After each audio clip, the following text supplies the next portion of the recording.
Alam ko yung occupational is, yun yung devoted sa anticipation, sa evaluation, sa control, dun sa mga factors of stresses na nag-aaray sa workplace.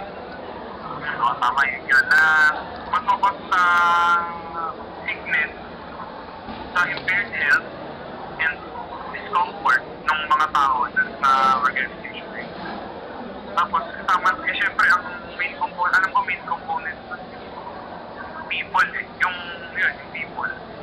Tapos, kino-consider din dito yung mga equipment, yung material, saka yung environment na nagbibigay ng harm dun sa people ng organization. Yun, alam ko yun, occupational.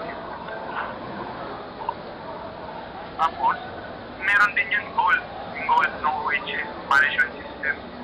Yung RAIM, yun. Yung recognizing all OHS hazards, yung R. A, assessing risk brought about by OHS hazards. I, yung instituting OHS hazard control measures.